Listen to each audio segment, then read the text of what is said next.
can see the attendees arriving, which is great. Thank you, everyone. We'll be starting just in a minute or two. We'll just wait for everyone to join. And welcome to our fourth Ministry Partner Live event with Wakisa Ministries. So we're just waiting a few more minutes.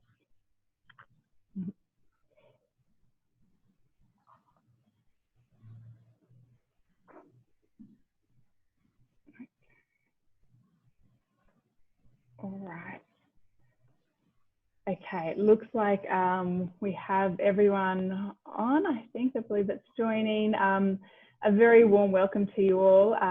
It's great to see you, and it's lovely to see some of the names there of people who have actually met Vivian and spent time with her and know Wakisa really well. And for all of you, we've got a lot of fantastic WorldShare supporters online. So thanks so much for joining us tonight. We really appreciate your time.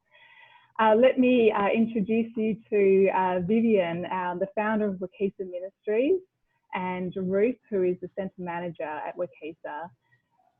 They're both online, and you can see a lot of the girls at Wakisa behind Vivian there. So just to kick things off, just to explain how we'll run tonight. So I'll lead Vivian through some questions. First off, actually, we're going to hear from the girls themselves. They're going to do a song, which will be fantastic. Then I'll lead Vivian through and Ruth through some questions. If you do have any questions at any time that you would like to ask, please feel free to pop them in the Q&A box at the bottom. At the end of about 30 minutes or so, then we'll be asking any of those questions that you would like to ask, and we can ask them directly to Vivian or Ruth to answer about how things are going at Wakisa. So at any point, feel free to pop your questions in there, and we'll try to make sure that we can get to as many as we can in the time that we have. And also do feel free if you want to chat, and we've already got one person there, hi Jeanette on the Sunshine Coast. If you like to just, because you obviously can't see each other, but if you want to just note where you're from and just to say hello, that would be fantastic, and help Vivian and Ruth to know who's on the call. So I will hand over to you, Vivian. First of all, if you'd just like to, I guess, explain a brief intro to Wakisa. I think most people know about you, but just a quick introduction for those who may not. What is Wakisa? What do you do? Thank you very much, Joe. It's great to be here in this meeting, and it's so good to really come back to talk to most of you whom I met already when I was in Australia. We thank you for the love you have for Wakisa Ministries. And this Wakisa Ministries is a crisis pregnancy center that has been there for the last 15 years. We have a group of staff members. We have a very wonderful team, as you can see. And we have counselors who care for these young pregnant girls. So for the last 15 years, we have been receiving girls as young as 12, 13, up to 18, who are offered counseling, and they are taken through vocational skills. They are taken for antenatal visits so that they would be checked and examined. They have ultrasound scanning so that they could deliver babies well. And because of the love for Christ, we always talk to them about the love of Christ. And we also share the word of God. The vocational skills are to help them when they leave Wakisa Ministries, so that they can have something to earn a living. And we are a registered NGO. We have also got a certificate for a home from the Ministry of Gender. And we have been allowed to keep as many as 50 girls. Currently, we can go up to 30 girls at any one time.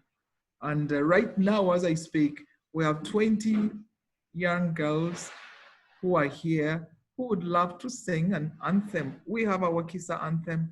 Every girl who comes have to sing this in the morning devotions. So they are ready. They've been in a tailoring class, and they've come just to sing for you, and then they will run back to their tailoring class. Thank you. Here we are.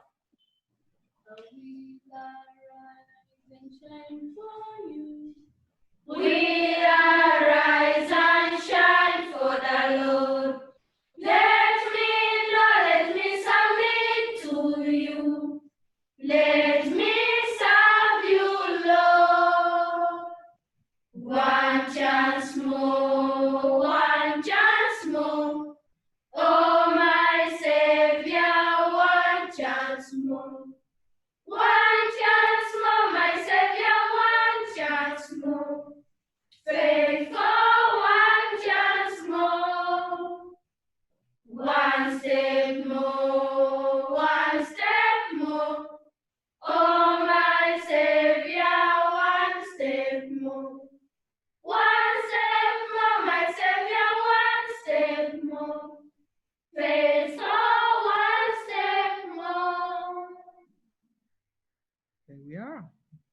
Now you can go back to That it. was fantastic. Thank you. Good. Thanks, girls. Thank you. That was beautiful.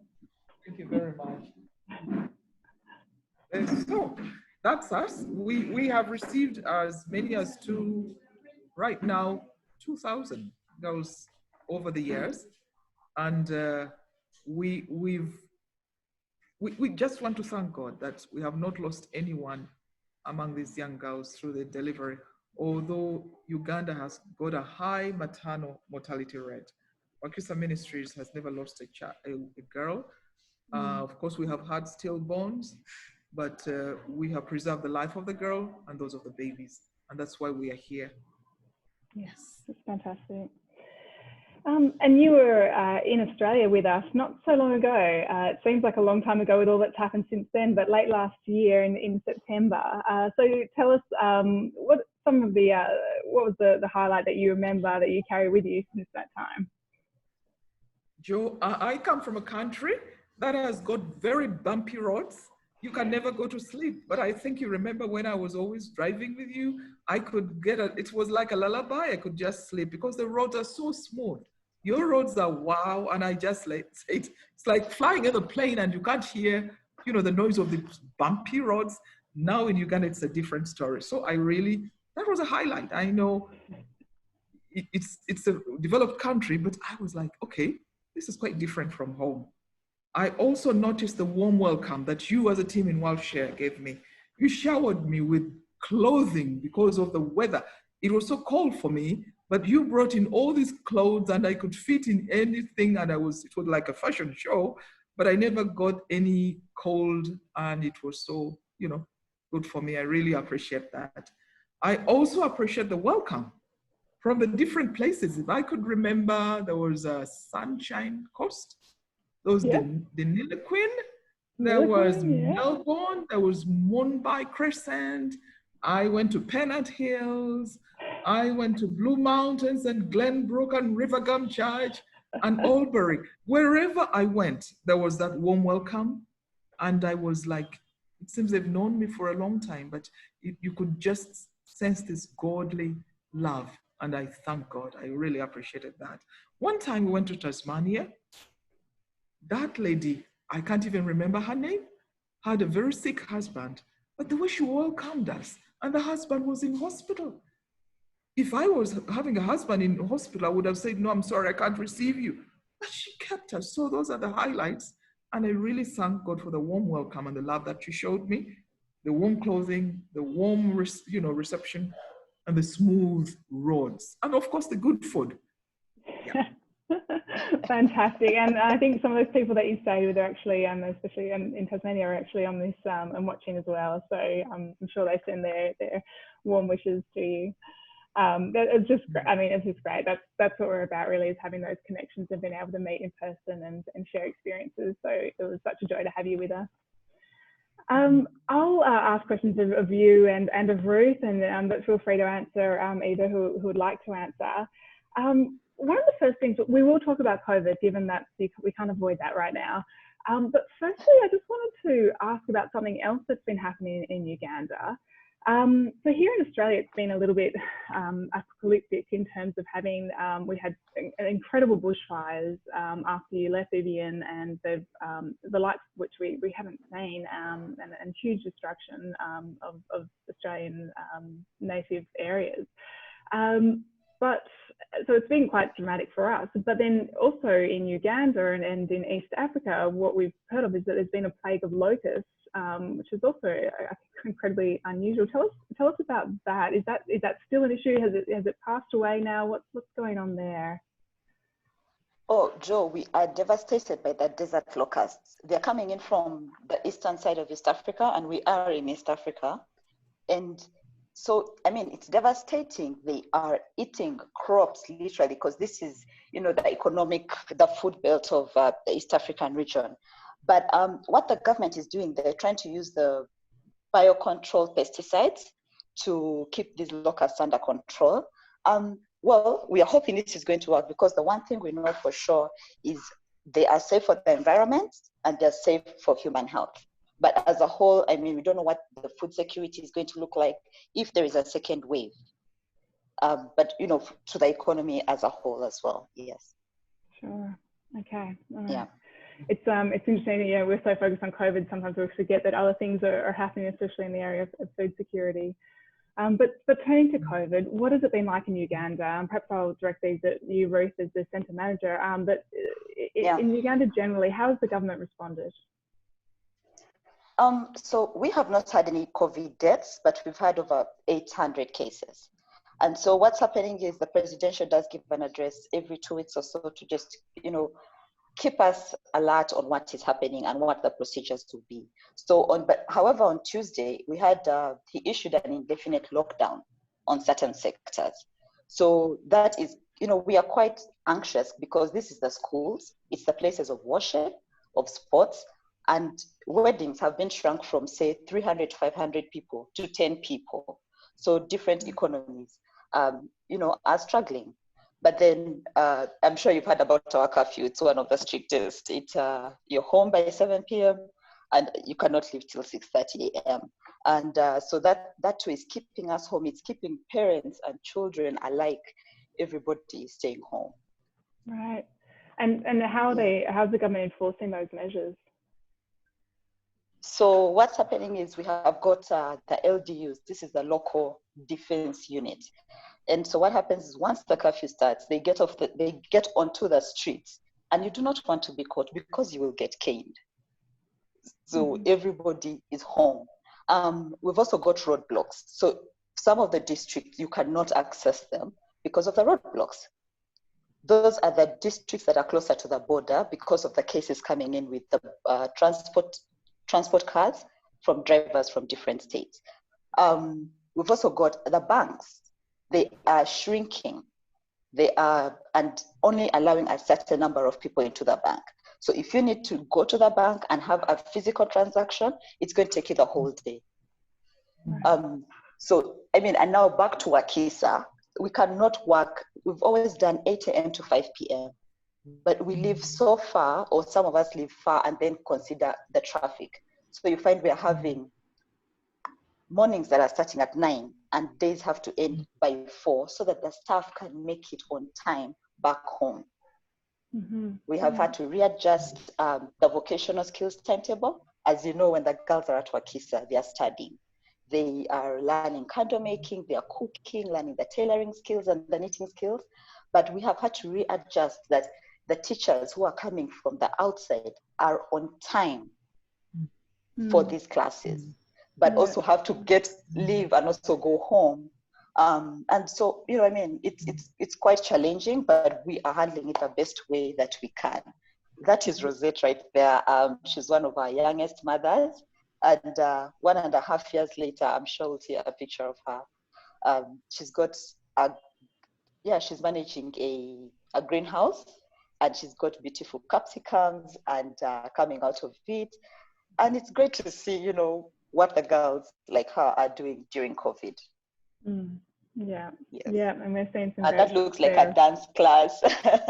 And that was visitation at one of the schools that are under the sponsorship program with the counselor and myself. Yeah. And can I also add, John, some of these girls who have been in school and are in their homes, there is no food for them. And Wakisa Ministries have tried, as you have seen Jane, the counselor, have tried to do some outreach program by taking them something to eat. They're so desperate and they're calling us because during this lockdown, families have been struggling to get, food. The government has tried to bring in food to families, but they can't cover the whole area.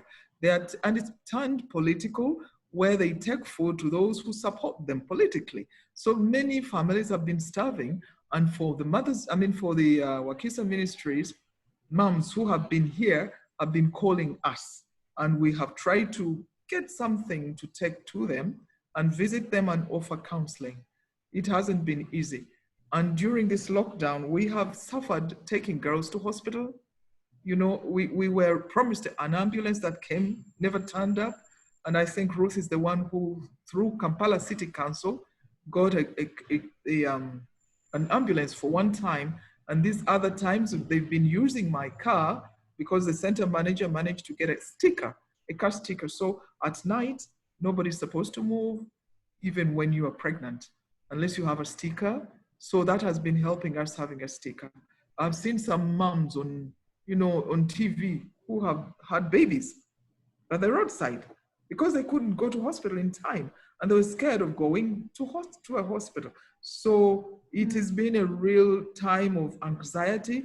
If a girl gets in labor during nighttime, during this COVID and lockdown, where are we going? Do we find the doctors there? And in the hospital, the doctors fear COVID because they don't have any PPEs and they don't want to touch a woman who is bleeding. So many people have been delivering on the floor, so many women in the hospital where they know no doctor and they're there but hiding. So it's quite some changing in this way we have been knowing that you take a girl to hospital, she's wheeled in the labor ward.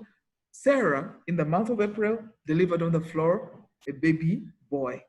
And one of the other girls, I think she had to be pushed in a corner after delivering because there was no other bed in the labor ward, that she spent the night with her newborn in one of the corner with our staff member. So it's been hard in the hospitals. Yeah, and we can imagine it's pretty distressing for pregnant women. I think there's been some news reports of some women who have died on their way trying to get to hospital, which in Uganda, which is tough. As we know, COVID measures lockdown measures are most tough on the most vulnerable. Who else do you see being particularly vulnerable during lockdown? That has been, the low income earners have really been affected. They rely on public transport, which had been shut for about 3 months. It's now been let go, but at only half the capacity that the buses were carrying. So they're moving from 14 to 7 people. The drivers, the owners have got to continue making money. So they have tripled the transport costs. And so, people are choosing to walk to work to save on money for their families. I mean, and we are no different. We've also been affected at Wakisa. We use public transport. So we are at a place where you're saying you have got to support the staff with extra allowances, or do you let them work from home, incur internet costs, but try and meet everybody halfway? So let me not even get started talking about the market women. They sleep at the market stalls because they cannot make it home before curfew and at the market stall in the morning. So that is where they sleep. So the low income earners have been affected. But I mean, there's rent costs that are coming up. So some of our, not only the people who donate to us, we're talking about the banks, they're closing their centers. So they are shrinking. And that also affects how they will end, their corporate social responsibility, that those budgets are also shrinking. Sure. And what's the sentiment been amongst the people, and how is it now? Is there a lot of anxiety around? Is there anger? We've seen some protests. What's going on within Uganda? Yeah, there've been peaceful protests. People are concerned, especially the sectors were saying, the schools, the bars, the restaurants. Nobody knows when they're opening, the churches. People are really, really concerned. And there is no saying as human beings, what is our survival mechanism going to be? What will desperacy drive people to? So the concern is not, it's all round, from the people in the offices to the people at the lower levels, because everybody is going to try to fend for themselves. Yeah. And Wakisa works specifically also for in areas where there's often domestic and gender-based violence. Are you seeing any impact in relation to the families and the within your community? Oh, the worst case that has been recorded right now was 5 people were killed in a home. And so it called for the Ministry of Gender, Labor and Youth to call out for security organizations to, beyond the curfew, it's protect the people who cannot protect themselves. the police have recorded over 1,900 increase in cases against children. This is just children, not even women and children. And that is higher than the numbers that were reported last year. And that's just, you're saying, that is January to April, over 1,900 cases. That is quite high. And this is recorded. So there are those who are keeping quiet, who have no access to a police station. So it is sad when nobody respects, their neighbors' rights. Maybe I can also add, because the girls that we have received at Wakisa Ministries now, they have experienced, there's a lot of incest. So many of these girls are now, it's like dad who has been abusing me, it's my uncle, it's my brother, and it's really sad. And one of the cases, there is a girl whose mom had been bringing in men to sleep with her because she needed money to buy food. So it's her own real mom who has been doing this to her, and it's sad. Yeah. Yeah, it's hard to, I think, for a lot of us to comprehend that kind of level of desperation that would bring something like that about. Well, are you seeing any positives? There's been, do you see anything good that's changed as a result of going through lockdown? Well, Joe, I think one of the positives. Go ahead. No, go ahead. The positive is the fact that the construction center is still working. So let's, Auntie Vivian, please. Yeah, we have the dormitory under construction, and we are so grateful to God for WorldShare, who have sent in money so that we can see the dream coming true. And the president locked down everything except the construction of buildings. So Wakisa's new center was going on when everybody was locked down. And it was so amazing to see that we have improved and we are at a different level. If we can show the pictures, I'm so excited. From where we began, there was nothing. From nothing to something. These people, I think that's Rochelle looking at a plain field. Now we have some structure of a dormitory. So we are excited to see these constructions going on. And we praise the Lord that we could move in because we need the social distancing. We need, a better place. And that is the positive, John, out of COVID. The other positive is actually the Christian families have gotten time, quality time, to pray together, to eat together, to talk together. And you would see that families are so grateful for this time that they could spend with their children. Men have been running out to work. Now they've nowhere to run to. You see them now laughing and hearing and looking and ready to listen to their children. And you hear exciting news among the families that know the Lord. But again, the sad stories of those who are killing each other in the families where there's domestic violence. So there's the positive side and the real negative side. Yeah. And it's one of the interesting things, I think, is that as much as COVID is making us, it's such a different experience depending on which country we're in. We're seeing some of those same patterns emerging. There's a lot of positives coming about, people talking about greater time with family, greater time spent in praying, and more people turning to God. And yet we're also, similar to you, have also seen higher levels of that, of domestic violence, of stress and anxiety as well. So it is one of my hopes as a positive coming out of this is that we'll actually have a better ability to relate to some of the experiences that are happening overseas through, basically we're all going through experiencing something at the same time. Can I ask then more, how have you responded at Wakisa specifically? So what kind of measures have you taken in place? How have you been able to keep operating the centre in these times? Because we had locked in the girls, when they announced the lockdown, we had girls who were already in, and we had just to close the gate from the public, but we maintained, the vocational skills by the 2 staff members who were there. So they used to teach these girls in there because nobody was allowed to come from outside. And they could have the food brought in, and we try to bring in, the priests to come and pray for them. or anyone who could give them, spiritual support. The counseling part was really missing because we couldn't have the counselors come. They come from a distance. We also had a line of people who wanted to be admitted. We were so reluctant to admit new girls because we didn't know whether they had COVID. We were scared of each other. But eventually, some of these people could not stop calling us until we said, Ruth, you're going to forfeit your office. Let's turn it into an isolation room.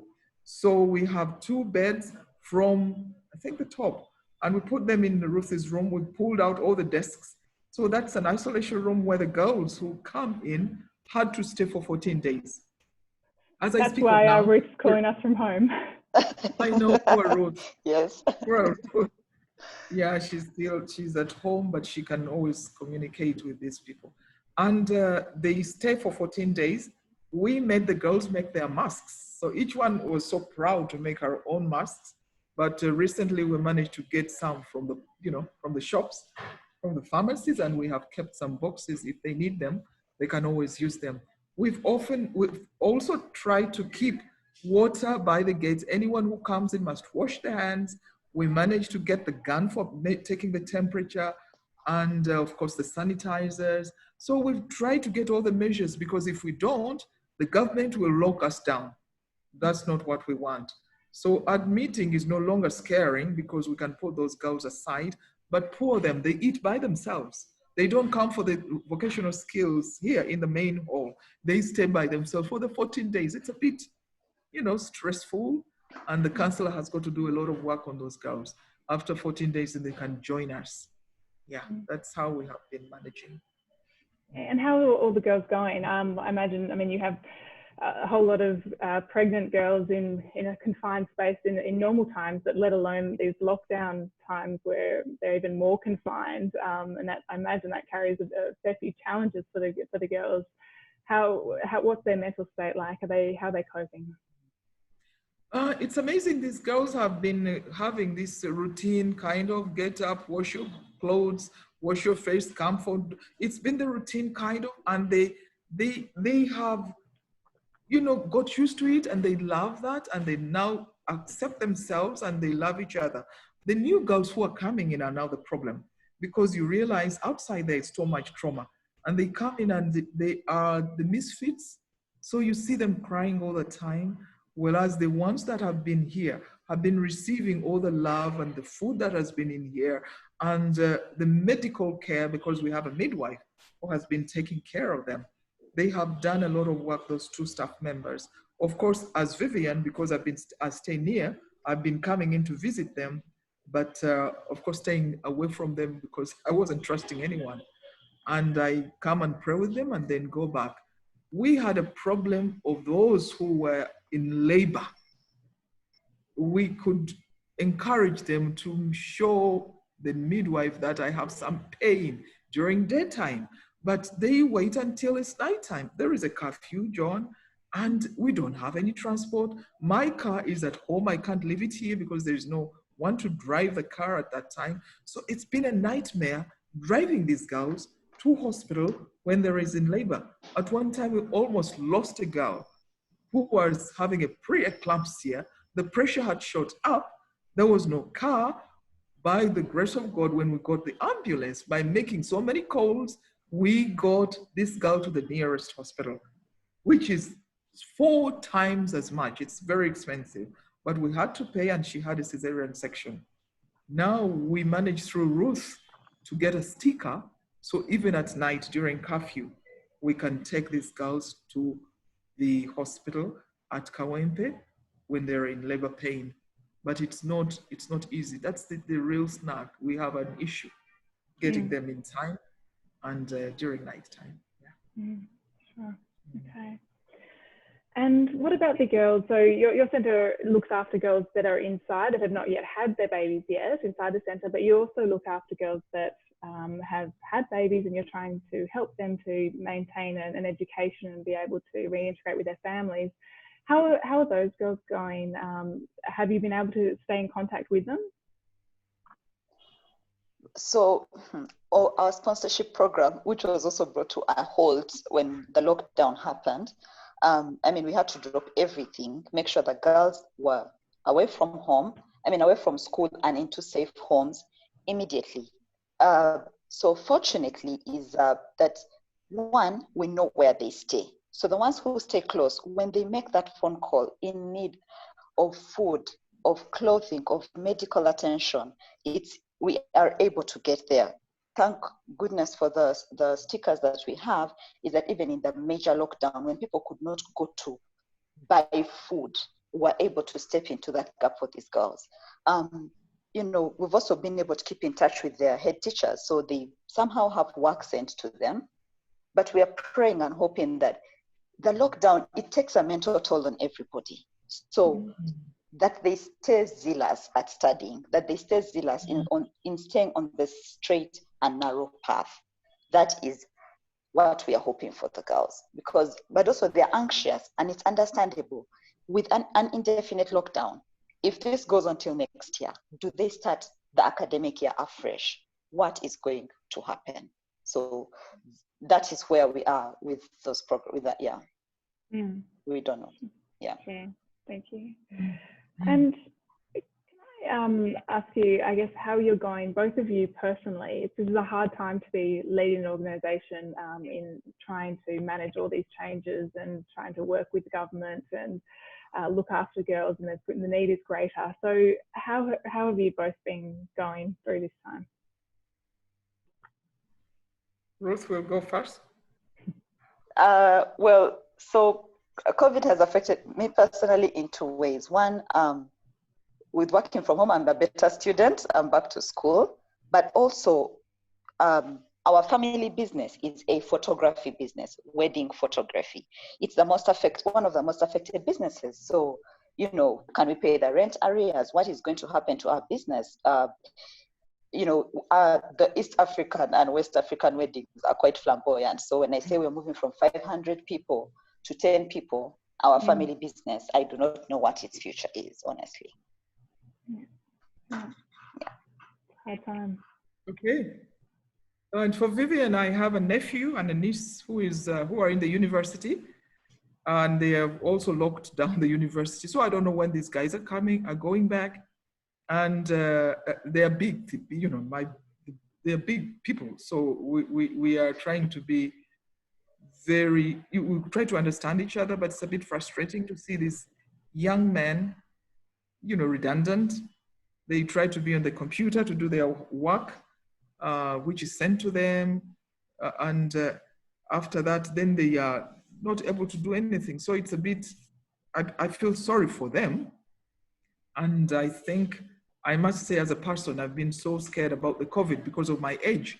This is what they've been telling us, that this 65-something age, COVID can be really devastating for those who are that age. So that's been my concern. And I've been praying to God to cover me with the precious blood all the time. And I'm amazed, so far so good. He has taken care of us health-wise. And my concern has been really bringing in new girls at Wakisa Ministries. If they have COVID, then my age, what is going to happen? So I use this mask all the time, which I don't like. So, and I encourage everybody to do that. Maybe I'm going overboard, trying to make everybody do the real, having the mask all the time. So it's making me a bit anxious, having, being old and what COVID can do, but we are just trusting the Lord. I'm trusting God to keep sane with the care of the girls and the nephew and niece at home, who are mature but redundant, and they're not doing anything. Yeah. Thank you both for sharing that, because we want to recognize, as much as you are leaders of a ministry, you're also people that have your own families and worries and concerns as well. So things for us to be praying for you on a personal level, as well as for Wakisa generally. What are the I guess the ongoing or the immediate needs for and I might just read out one comment that our previous CEO has made, saying to Vivian, 65 is not old. Katie's saying that's from a 78-year-old geriatric. I'm 66. I like that. Thank you, David. So what are the needs for, the immediate needs that you're facing at Wakisa? Maybe I'll go first and then Ruth can also contribute. I just feel because we need to train these girls in vocational skills and they can go out there with a certificate. We have now succeeded in having an affiliation with YWCA, so we will have a proper certificate where these girls can take anywhere and they'll be able to get a job. Because now the school is out for now until they open up. We are able to teach the training in the tailoring, the cookery.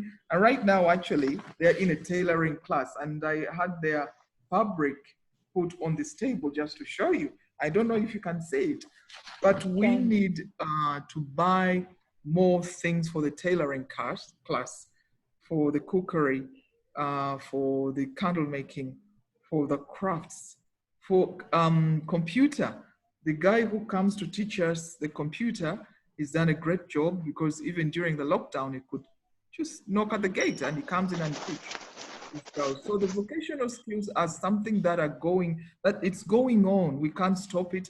We need to improve on that. We need to teach our girls to go out there and get a job. You see how other jobs are being, people are being laid down. There's no jobs and people are not doing anything. But if they have these skills and they have their babies, they will not go hungry. They will not depend on any man. So it's our duty to improve on these skills, to make sure that we get proper sewing machines. You can't see behind me, but I have some sewing machines behind there and they are breaking down every other day. So that is what we need really to improve on and make sure that they train properly. Yeah, we eat food. These girls are eating on a daily basis. If you ask me how many girls we feed, right now we have 20 girls, but we feed 40 people because they eat for 2.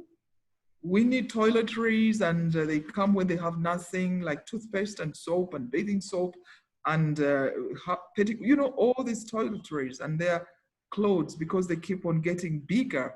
We need maternity wear, but that can be done in the vocational skill in the tailoring class. So we are scaling on the skilling program. And that's what we pray that's our major need, really. Mm. I must talk about... Go ahead.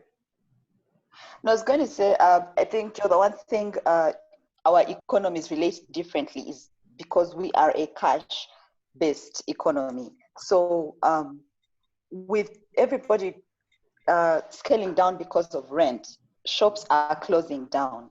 And the ones that stay open become the monopoly.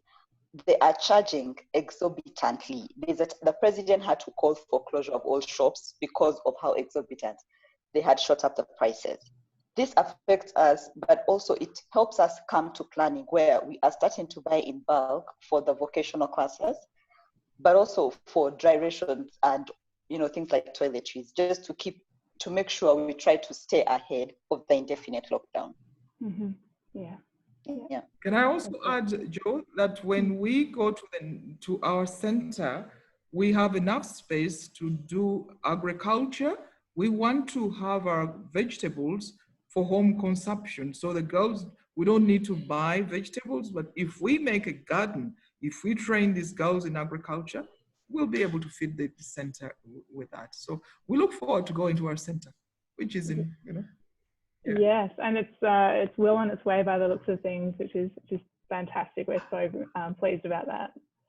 And not much, we've been saying internally in the office, not much keeps you down in terms of even a lockdown, and you're still forging ahead with construction, which is fantastic. I'll hand over now to anyone that wants to ask any questions. So feel free, as I say, to type into the Q&A, and we'll try to get through them. One question is asking about how so there's 2 people I understand, is it Betty and Marion, who are looking after the girls and staying at the centre. How are they coping with the responsibility of being the only staff on site? That's a tough one, Joe. I feel sorry for the midwife and Betty. Betty has been through Wakisa Ministries. She's a former girl.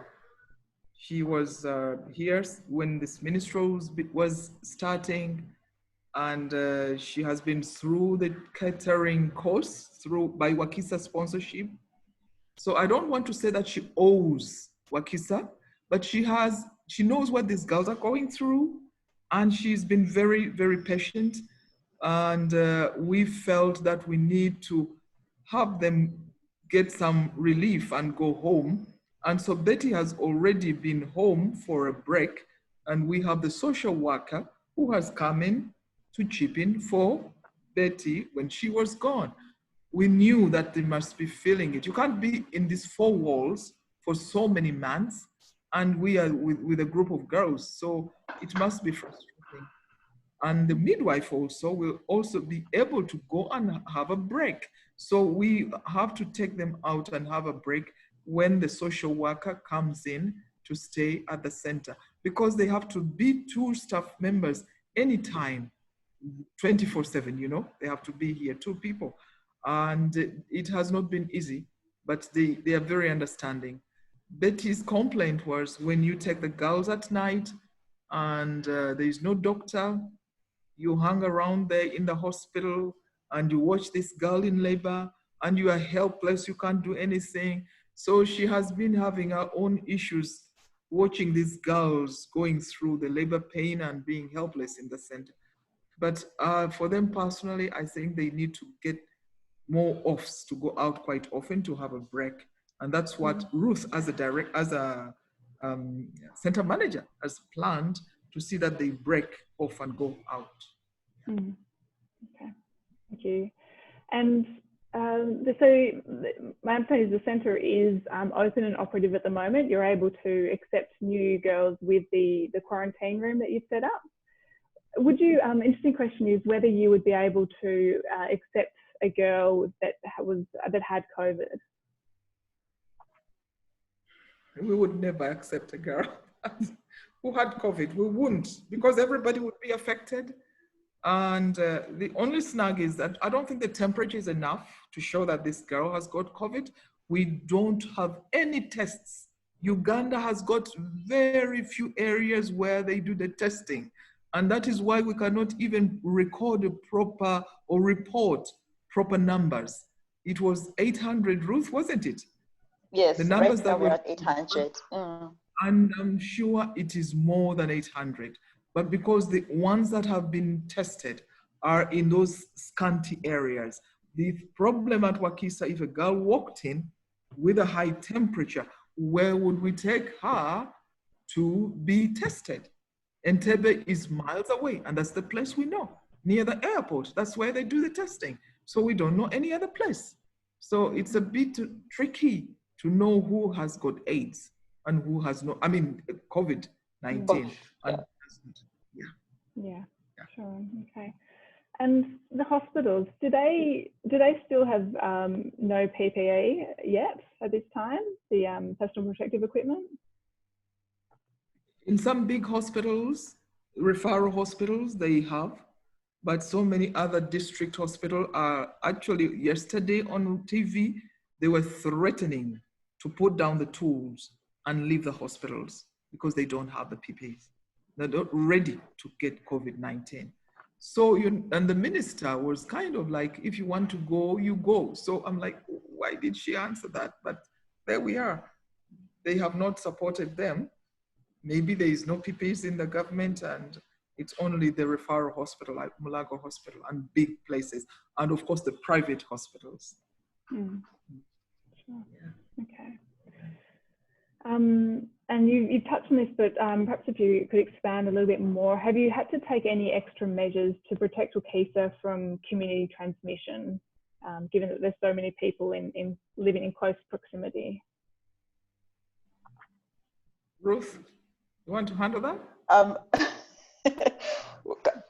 I mean, so one of the things that we have done is with the great partnerships we do have with the hospitals, they have readily and freely shared SOPs printed out written out, and willingness to train. We had doctors coming to train.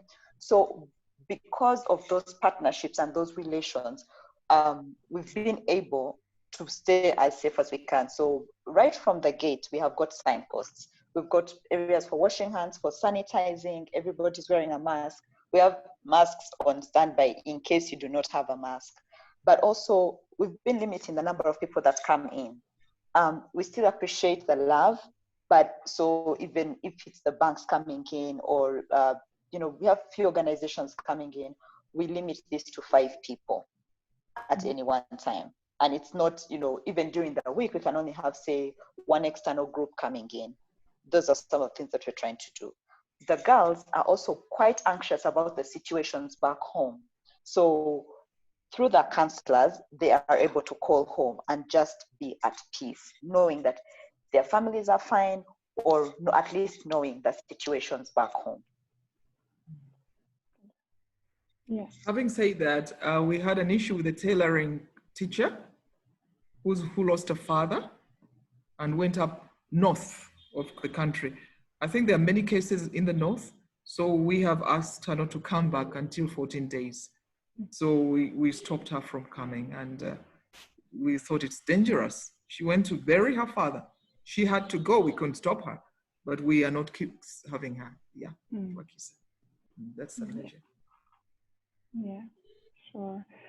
Okay, and perhaps this may be one of the last questions, unless there's any last ones to come through. We are running short on time now. So last question is about when the girls leave Wakisa. So 3 fantastic questions tied into one here. Where do they go? Is there any ongoing health support for them and their babies? And do they have any financial support? Well, so when the go ahead. Okay, let me just start, and Auntie Vivian will conclude. So one of the things that happens when the girls are admitted at Wakisa is every girl is admitted with a guardian. They are minors, and we respect that, and so we cannot take them in without guardians. The girls, alongside the parents' guardians, are cancelled. So by the time she gives birth, there is a plan on settlement in a safe environment. Auntie Vivian. Yeah, we receive a number of incest cases, and we make sure that such cases will never go back to the same place. So if there are no family member who is willing to take in a girl who has been abused by a father, let's say, or a brother, we will try our level best to look for some homes where they will receive this girl and her baby. It is not easy to take a girl from her family, because in Africa, we have extended families. But as Ruth said, from the word go, when the guardian consents, she has to sign as the person whom we can contact in case something goes wrong. We often find in the family a friend of this girl or anyone who can take her in and keep her from the unsafe place. And that is our work and the counselor's work, to make sure the girl is resettled in a safe place. At times, the parents are like, we don't want that girl anymore. That is when we will go to friends of ours as people, because there are not even enough homes in Uganda who will take in a baby and a mom. They'll take in one, either the baby or the girl. They won't keep them together. But we have tried, I for one have tried to give my friends the burden of keeping a girl and her baby until a certain time, when the baby grows. Yeah. Okay. And you didn't quite mention this, but also the vocational training, I believe. So the question was whether you give them any financial support, or what you can do for them to help them go forward. Because we equip these girls with these skills, we are expecting the girls to go home and start a small business if she cannot go back to school.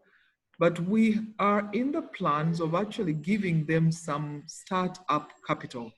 It has not been part of us, but we would love to give them some startup capital. Some homes are very, very poor, and you don't know where they can start. Say the girl has got a skill in tailoring. She has no sewing machines. Of course, we have given some sewing machines to some of these girls. But you can't do it to everybody until you raise enough funds to make sure everybody gets a package as they leave, in either kind or in cash. That is what we pray for, that we can help these girls go out there and they would start something. Yeah. Fantastic. Okay, well, let's wrap up there. Vivian, Ruth, thank you so much for being with us tonight. Thank you for sharing your experiences and for the work that you're doing.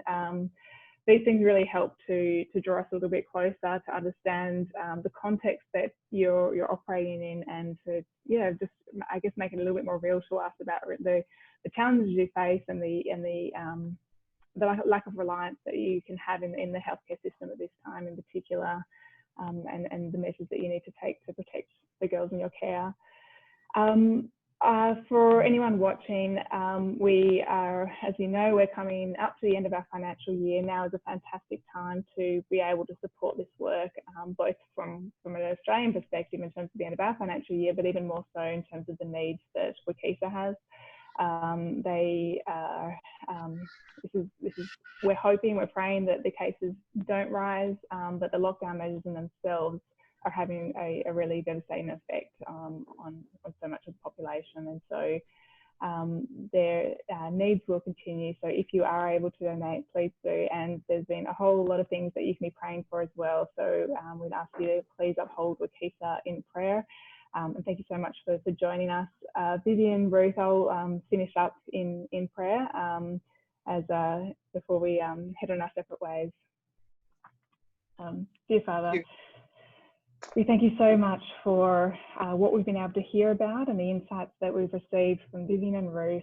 And Father, we just we pray and pray as you did for unity. We pray for solidarity, especially in times like this, especially when we, as Christians around the world, are facing something that is likely to cause and is causing so much hardship to people, and particularly the most vulnerable, Father. So we ask that we might be united in proclaiming your name and the work of your hands and your justice and your love and mercy in the way that we respond. And we thank you for Wakisa. We thank you for the work they do. And we just ask that you uphold Vivian and you uphold Ruth as they continue to go about this work and continue to find ways to care for the girls in their care and the girls that are to come, Father. So we pray that you will bless their work. And we ask for this in the name of your Son, Jesus. Amen.